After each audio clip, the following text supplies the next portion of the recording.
Fondation Jean Jaurès. Penser pour agir. Bonjour, aujourd'hui nous allons parler d'Amérique latine, mais sous un angle très particulier et inhabituel qui est celui de la philosophie, avec Angélica Montes, qui est une éminente philosophe. Je vois sur la fiche du livre auquel elle a participé, qui s'appelle Utopie et dystopie dans l'imaginaire politique, qu'elle est docteure en philosophie de Paris 8, enseignante, essayiste. Et j'ajouterais qu'elle, en tant que colombienne, elle a également eu des activités récemment en Colombie sur lesquelles je lui demanderai de nous dire quelques mots. Très bien. Alors effectivement, ce livre est un livre de philosophie, donc peut-être qu'il faudrait en expliquer le titre pour les personnes qui nous suivent et qui ne sont pas philosophes. Alors, c'est utopie et dystopie dans l'imaginaire politique. Alors, utopie, en général, tout le monde comprend ce que c'est. Dystopie, c'est moins évident. Et l'association utopie et dystopie qui fait l'intérêt du livre l'est encore plus. Tout d'abord, merci Jean-Jacques de cette invitation. En effet, c'est un livre... D'abord, je dois dire que c'est un livre très, disons, spécial dans la mesure où les articles qui font partie du livre sont des traductions en français des penseurs et penseuses non françaises, mais latino-américaines et africaines. Donc ça, c'est une particularité parce que l'idée du livre, c'est justement de faire connaître la pensée latino-américaine et d'ailleurs au public français. Je ferai une petite parenthèse qui renvoie au livre d'ailleurs. Les premiers mots de Sébastien Lefebvre, donc qui est un universitaire au Sénégal. Au Sénégal, et qui m'ont assez surpris, mais dans le bon sens du terme, parce que c'est une remarque que je me suis faite plusieurs fois. Le savoir, dit Sébastien Lefebvre, dans sa très grande majorité est un savoir occidental. Et dit, dans les années 2000, j'avais commencé des recherches au Mexique et je me suis rendu dans différentes librairies avec une certaine excitation dans l'idée de lire des choses nouvelles. Et à ma grande surprise, je trouvais essentiellement des traductions d'auteurs français, nord-européens, ou nord-américain, comme s'il n'y avait pas d'auteurs latino-américains ou caribéens conséquents. Donc j'imagine, pour répondre à cette absence ou à cette surprise qui est aussi, j'imagine, tout à fait partagée. Tout à fait. Que ce livre répond. Il y a des penseurs latino-américains, des philosophes, des sociologues, enfin des chercheurs en sciences humaines qui sont méconnus ou inconnus hors de leur pays, quelquefois de leur pays respectif. Tout à fait, d'autant plus que dans la distribution, disons, planétaire des maisons d'édition, on traduit beaucoup vers l'anglais ou de l'anglais vers l'espagnol. Et dans le cas de l'Amérique latine et la France, on traduit beaucoup des auteurs français vers l'espagnol, mais le contraire est vraiment rare. Donc, c'est pour ça qu'on a décidé, justement, avec Sébastien, qui est un des coordinateurs de cet ouvrage, et Obed Frausto, et de faire cet exercice de traduction, de faire voyager la pensée latino-américaine ici, dans la France, mais aussi dans le monde francophone. Et pourquoi utopie et dystopie? Parce que on est dans une situation internationale qui est particulièrement, disons, sans espoir. On est happé par l'angoisse, par des crises sanitaires, politiques, économiques, écologiques. Et d'une certaine façon, il est temps quand même de remobiliser l'imaginaire. Et l'utopie fait partie justement de remobiliser l'imaginaire pour penser comment reconstruire des sociétés politiques les moins injustes, les moins disons hors de la disons de respect de la justice sociale. Et dystopie, c'est justement montrer comment à côté de cette utopie, cet imaginaire positif, cohabite aussi un imaginaire contraire. C'est l'imaginaire de, par exemple, les trumpismes, c'est l'imaginaire de l'écofascisme, c'est l'imaginaire des autoritarismes. Une utopie tragique. Une utopie, oui, bâtarde, je dirais. Tragique et bâtarde. Donc, c'est pour ça qu'on a joué justement sur les registres, comment face à ces dystopies. Non, en dystopie, utopie, comme tu dis, triste, et on peut imaginer des alternatives. Et c'est tout l'enjeu justement du livre, et à travers, bien évidemment, des articles proposés par les auteurs et les autrices latino-américaines. Et les auteurs viennent de quel pays ou de quelle discipline universitaire? Oui, là, on vient... Comment les auteurs ont-ils été recherchés par les coordinateurs, donc Sébastien Lefebvre et Angélica Montes? Oui, Sébastien, c'est un Français qui travaille depuis très longtemps au Sénégal. Donc, il connaît très bien les pays, Sénégal, mais aussi il connaît très bien l'Amérique latine. Il les dit, il les raconte. Et du coup, il est convaincu qu'il y a des pratiques politiques, même dans des récits d'ancestralité en Afrique et en Amérique latine, qui peuvent inspirer des nouvelles utopies. Okay. Et moi, je viens justement de ces transhumances entre la France et l'Amérique latine, où j'ai séjourné un temps en France, un temps en Colombie. Et pour moi, c'est fondamental justement les besoins de la pluralité épistémique, c'est-à-dire la pluralité de la pensée. Comprendre que la façon d'aborder les réels n'est pas identique d'un pays à l'autre, ni d'un continent à l'autre. Donc, c'est mais pour est-ce ça que justement, il n'y a pas un risque d'appauvrissement de la créativité, de l'inventivité en Amérique latine et ailleurs d'ailleurs, avec ce sentiment d'être dans un monde monoculturel, d'un savoir unique. Enfin, en disant que depuis une vingtaine d'années, il y a tout un mouvement qui essaye justement d'en finir avec cette bloc uniforme de ce qui est la pensée, de ce qui est la recherche scientifique. Et aujourd'hui, en Amérique latine, on assiste à des recherches militantes. Ça a des problèmes, bien évidemment, et je sais qu'ici, récemment au CNRS, on s'est prononcé certains chercheurs en disant qu'il était important que la recherche ne soit pas une recherche militante. Mais dans le cas de l'Amérique latine, la recherche est toujours militante, parce que beaucoup des personnes qui écrivent, des éminences latino-américaines sont aussi membres des partis, sont aussi membres des collectifs, et ça donne une particularité aussi au récit et à la production. Donc c'est donc le cas de tous ceux qui ont contribué au livre. C'est pas le cas de tous ceux qui ont contribué, certains. Mais l'idée c'était pas non plus de faire un livre militant, parce que ça resterait hors les cadres de la philosophie. La philosophie cherche justement l'universel, ce qui peut faire commun aux hommes et femmes de la France, la Colombie, l'Argentine, etc. Et pour répondre à ta question, ici on a des gens qui viennent un peu de partout. Par exemple, Alasdair McIntyre, c'est un vieux professeur enseignant très reconnu aux États-Unis, qui est le théoricien de ce qui s'appelle le communautarisme. Il y a Santiago Castro Gómez, c'est un Colombien très connu, réputé aux États-Unis, mais méconnu ou inconnu ici en France. Il y a Luciana Cadaya, que c'est une chercheuse connue en Amérique latine. Elle, par exemple, elle fait partie de ces intellectuels militantes.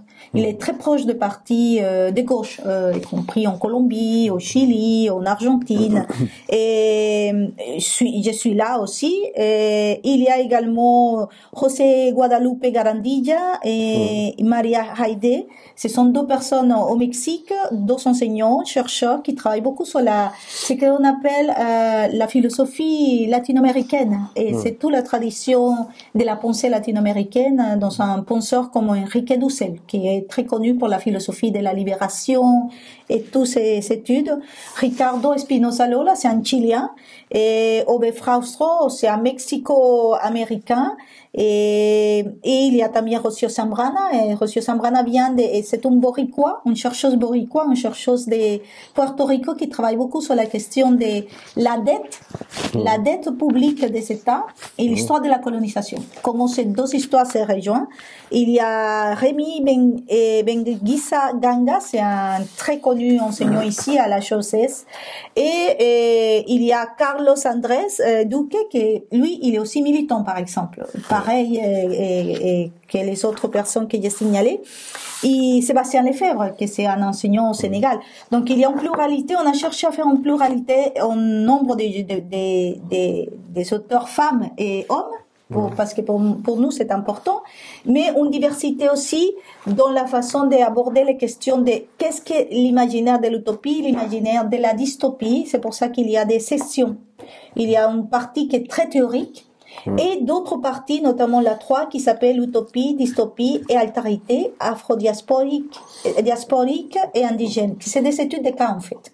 Comment imaginer l'utopie? Par exemple, dans les cas revenons à Sébastien, il travaille l'idée de l'utopie politique dans l'idée des quilombos et les luttes des Noirs qui échappaient dans les plantations. Donc, il fait tout un travail autour de ça. D'accord. Oui, les quilombos et palenques. Oui. Et alors, la deuxième partie est plutôt consacrée au même genre d'approche, mais sur l'Amérique latine. Tout à fait. Avec 2 articles qui sont consacrés à un Péruvien, Aníbal Quijano. Tout à fait. Qui est peut-être considéré un peu comme le référent, non, pour les penseurs de l'Amérique latine ou de la pensée autre depuis une 50aine d'années. Tout à fait. En plus, c'est un texte qui a été fait par Rita Segato. Et donc, c'est quand même une référente aussi dans l'Amérique latine autour de la question du genre et autour de la question de la décolonialité.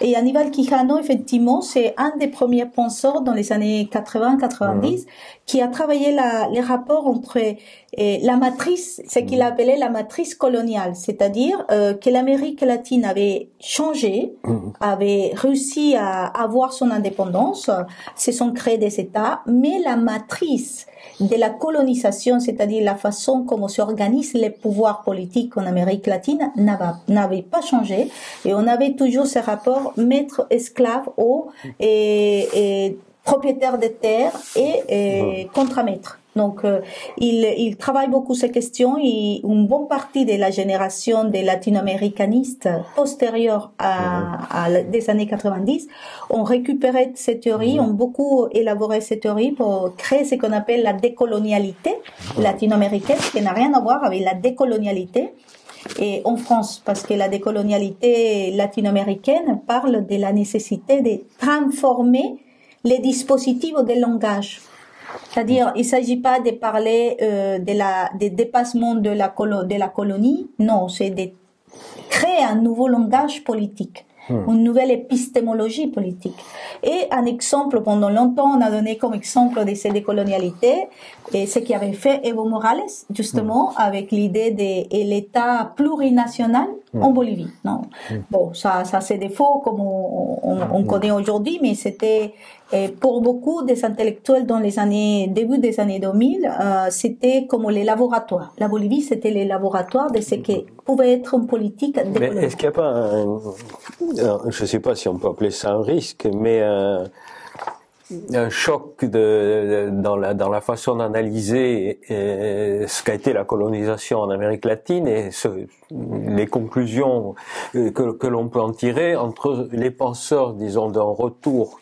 On en parle aussi dans ce livre, la mythification de l'âge d'or, le retour aux civilisations précolombiennes, faute d'autres mots, je vais les appeler comme ça, et à ce que certains, à une diversité assumée, comme serait celle de penseurs de l'espace Caraïbe, et un penseur notamment qui s'appelle Édouard Glissant, qui parle lui plutôt de pensée rhizomique, c'est-à-dire de différentes racines. Il y a une seule plante à l'extérieur, mais qui a plusieurs racines. Donc il me semble qu'il y a deux façons d'aborder le futur qui sont sur la table. Entre la glorification du passé, bon, qui peut donner concrètement, politiquement, ce qu'a essayé de faire Evo Morales, ou même Boric, le président du Chili, avec la nouvelle constitution, qui n'a pas marché, mais l'idée était aussi celle-là. Et la proposition d'Édouard Glissant, qui est celle d'une pensée, pour faire simple, de multiracine. Oui, tout à fait. C'est assez intéressant, intéressante la question parce que dans la lecture récente qui s'est faite d'Édouard Glissant en Amérique latine, on l'aimait comme un décolonial, c'est-à-dire parce que il y a deux typologies de décolonialité. Ces mots en Amérique latine a deux formes de l'interpréter. Il y a une forme que je appellerais hospitalière. La décolonialité hospitalière, c'est la décolonialité d'Édouard Glissant, c'est-à-dire ouvrir la modernité à un nouveau langage. Et c'est pour ça qu'Édouard Glissant transite par la poésie et transite par la littérature. Parce que là, il va trouver tous ces mots, tous ces batteries de langue. Curieusement, dans la pensée caribéenne, qui est un peu mieux connue, au moins en France, Édouard Glissant est celui qui est le moins connu. Oui, tout à fait. Dont on parle le moins. Tout à fait, c'est vrai. Mais en Amérique latine, on l'a mis plutôt comme quelqu'un qui questionne constamment la modernité. Or, je suis de ton avis. En réalité, Édouard Glissant, c'est un penseur français et martiniquais, oui. Et qui pense, je dirais, la créolisation, que c'est un terme qu'il invente, il lui donne forme et corps, la créolisation comme la hospitalité universelle. Le fait que tout le monde, son livre, oui. Et tout le monde, la possibilité de nous penser malgré nos particularités, nos racines, malgré tous ces atavismes culturels ethniques que chaque communauté a, on a quelque chose en commun, et ce qu'on a en commun, c'est justement l'humain. Donc, c'est un humaniste, Édouard Glissant.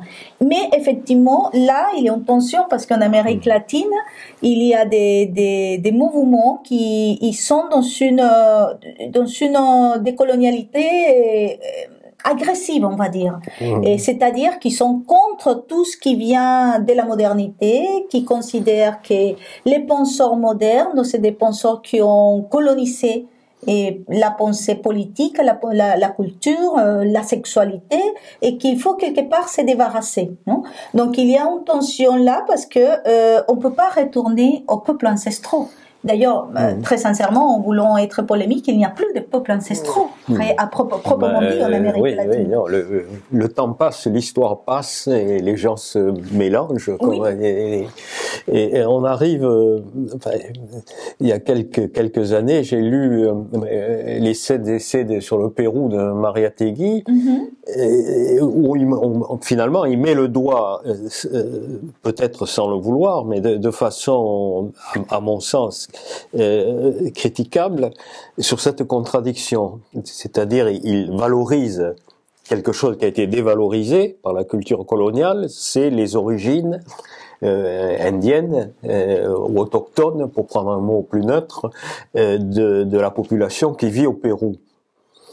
Et donc, mettant en question la présence d'une population minoritaire venue d'Europe blanche, disons, pour simplifier. Mais il y a là au milieu quelque chose qu'il n'arrive pas à intégrer dans sa pensée, c'est la présence d'anciens esclaves noirs. Donc, que faire des Afro-Péruviens? Et à ma grande surprise, il y a des pages qui pour moi sont des pages racistes à la fin de son livre, dans lesquelles il condamne cette population-là parce qu'elle a introduit des éléments dissolvants dans la culture de résistance des populations originaires. Ce sont des esclaves, donc ils viennent avec une mentalité de soumis à qui?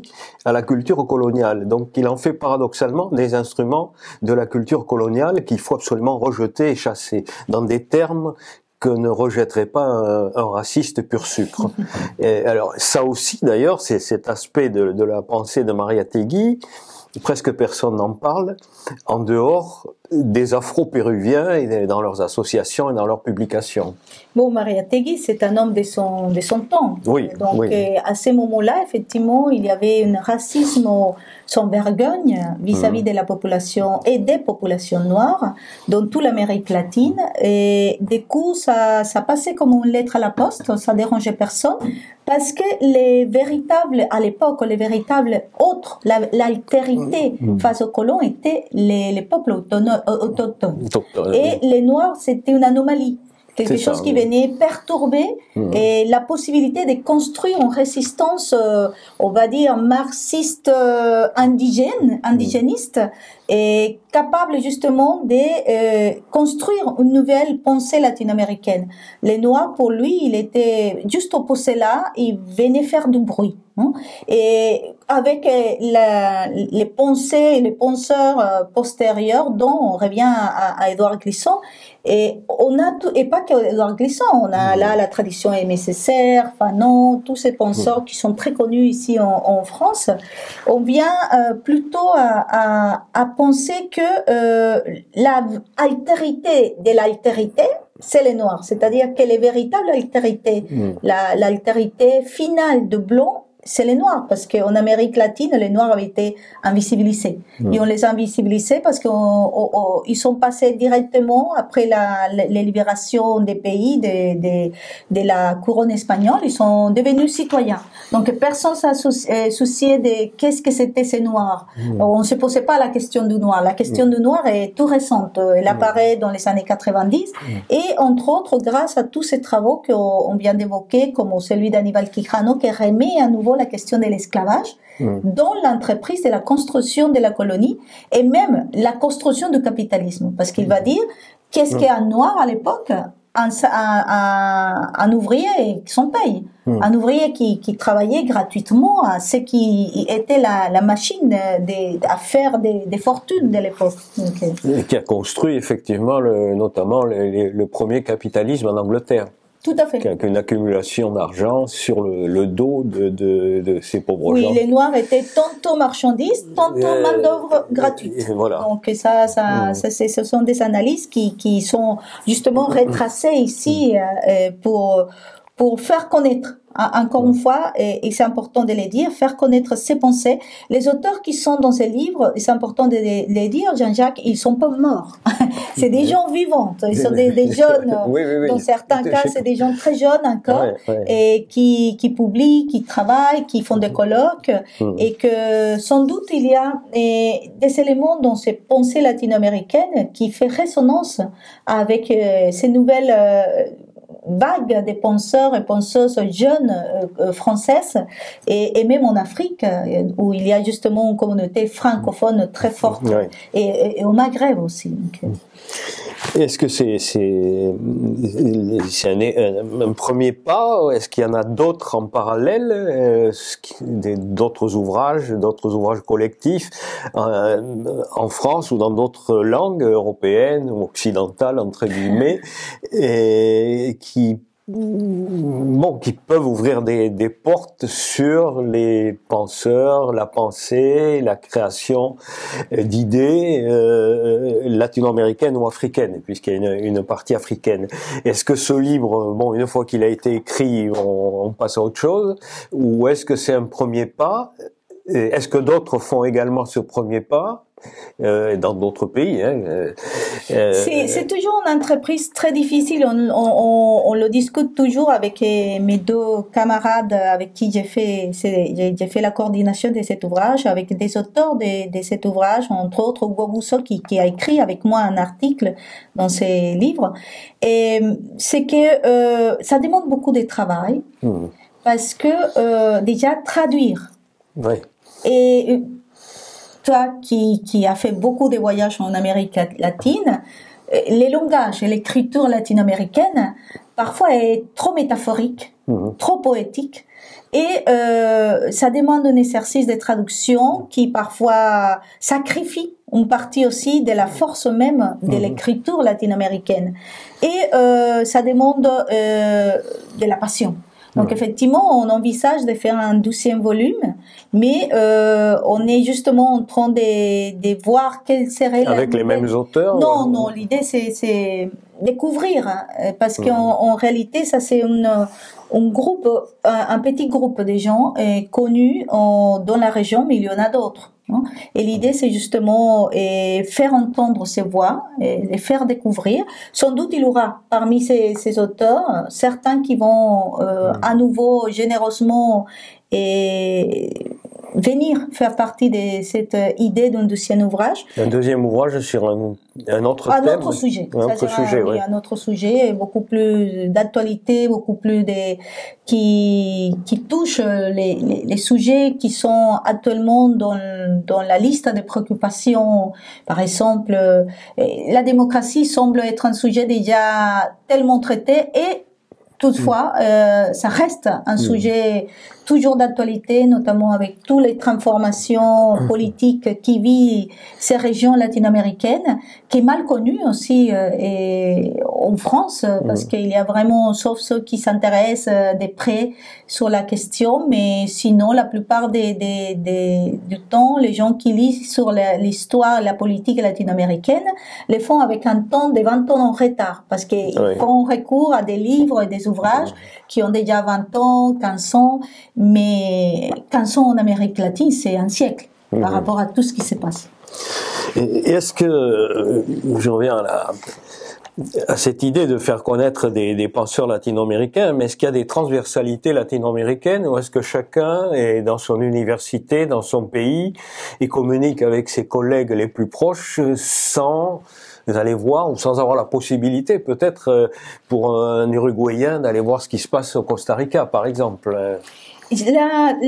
Tous les personnes qui sont dans cet ouvrage, c'est des gens qui voyagent beaucoup. Est-ce qu'ils ont un réseau, je veux dire, c'est un premier ouvrage comme celle-ci a besoin de la complicité académique et de l'amitié. Donc c'est des gens qui se connaissent. Ils se connaissent. Oui, ils se connaissent. D'accord. Ouais. Ils se connaissent, ce sont pas des amis, mais ils se sont croisés. Ce sont pas les trois personnes qui ont coordonné l'ouvrage qui les connaissaient, donc c'était pas pyramidal. Non. C'est par exemple, moi je connais pas du tout Rita Segato, ni McIntyre. Et ce sont des pointures. Je connais pas non plus José Guadalupe. C'est-à-dire, je sais. Quand je dis je connais, c'est qu'on n'est pas des amis. Je connais les écrits de toutes ces personnes. C'est pour ça qu'on les a choisis parce qu'on trouvait qu'ils avaient quelque chose à dire sur l'Amérique latine d'aujourd'hui, d'hier et d'aujourd'hui. Non? Mais c'est aussi que c'est des gens qui voyagent beaucoup en fait. C'est des enseignantes qui passent de colloque en colloque, qui connaissent la France aussi.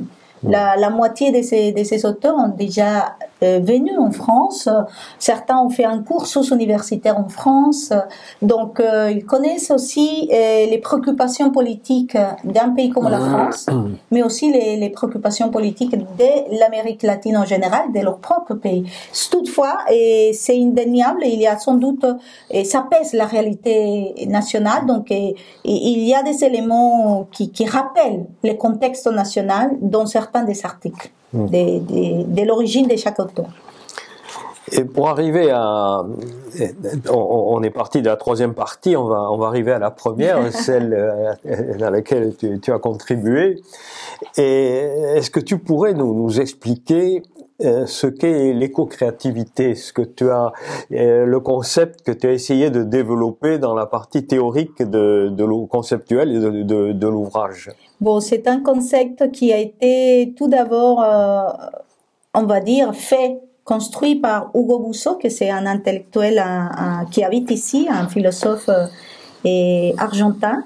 Et on se connaît depuis très longtemps. J'adore écrire avec les autres. Je trouve que l'écriture, elle est plus riche quand on peut discuter. Donc on s'était mis à discuter et avec lui on a commencé à donner un peu plus de corps à cette idée de l'éco-créativité. L'idée de l'éco-créativité, c'est en disant un néologisme qui rajoute 3 concepts: coopérativisme, écologie et créativité.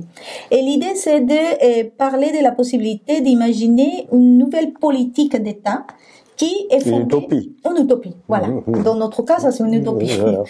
et une utopie éco-créative où les personnes, les États vont finalement prendre parti et au cœur la question de l'investissement dans la partie écologique, certes, mais aussi de la coopération citoyenne. C'est-à-dire, la question écologique, c'était pas une question d'État, c'est une question de citoyenneté aussi. Donc, on théorise comment un État tout seul ne peut pas sauver la planète. La planète ne se sauve pas par une loi, ni par un sommet au sein de l'Union européenne. Ça reste des beaux désirs. Donc, on propose, disons, des chemins possibles pour construire cette utopie éco-créative à travers justement de cet article. Et est-ce que, là, je sors un peu du livre, mais peut-être pas totalement. Est-ce que cette éco-créativité, tu l'as retrouvée en Colombie, où tu as passé quand même un peu plus d'1 an, dans un contexte politique nouveau, celui créé par la première victoire d'un président de gauche en Colombie? Et est-ce que tu as pu faire une espèce de travaux pratiques de ce que tu as écrit dans ce livre? En réalité, l'éco-créativité a beaucoup de choses, rien n'est inventé. Très peu de choses s'inventent en réalité. Ouais. On recycle beaucoup des choses qu'on observe dans le quotidien. Et effectivement, pas seulement en Colombie, mais dans d'autres pays de la région et même dans des pays comme la France, l'Espagne, on voit des façons de s'organiser, des petites communautés.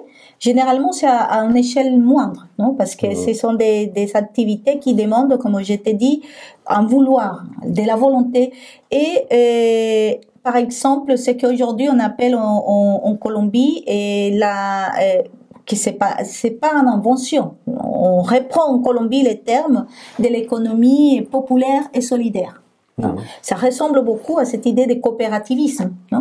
Le coopérativisme, on n'a pas comme but une espèce d'utopie communiste où tout le monde est propriétaire de tout. Non, le coopérativisme, c'est on donne de nous, on partage, mais on gagne. C'est-à-dire, il est en plus-value. On ne peut pas se soustraire à un monde qui est construit sur la base justement de la matrice capitaliste.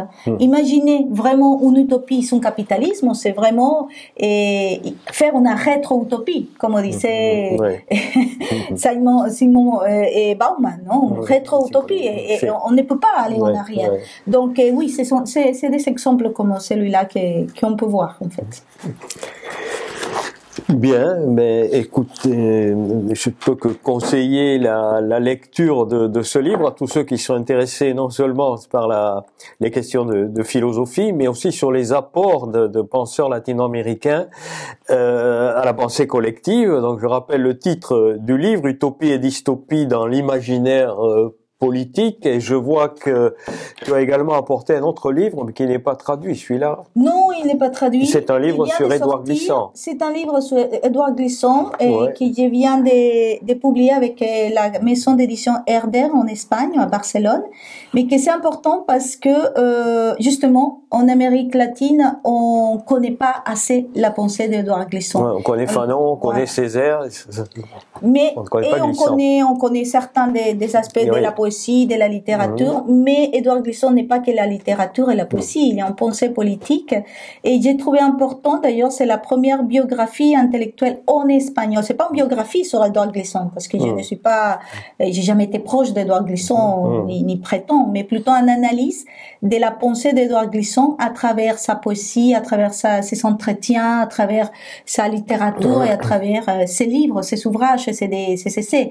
Donc, et surtout l'idée de montrer, comme tu le disais il y a quelques minutes, la puissance de penser avec les catégories de Glissant dans un monde comme celui-ci qu'on vit, dystopique, c'est-à-dire où tout semble partir nulle part. Dans le désordre. Dans le désordre. La fragmentation. La fragmentation, lui, il tisse parmi cette fragmentation, c'est rhizome. Et ça, c'est pour ça que j'ai trouvé que c'est fort et important de faire connaître la pensée latine et des Glissant en Amérique latine. Et c'est un livre donc, qui s'adresse également, j'imagine, au public espagnol, mais avant tout latino-américain. et latino-américains et les personnes qui parlent l'espagnol en France également. On peut le trouver en France. Oui, on peut le trouver à l'FNAC également, sans problème. D'accord. Mais l'idée, c'est justement de faire un livre qui puisse être lu pour le plus grand nombre. Ce n'est pas un livre des spécialistes. Oui, c'est une première approche. Voilà, tout à fait. Très bien, merci et bon, à bientôt pour le deuxième volume, pour la suite. Merci beaucoup. Au revoir.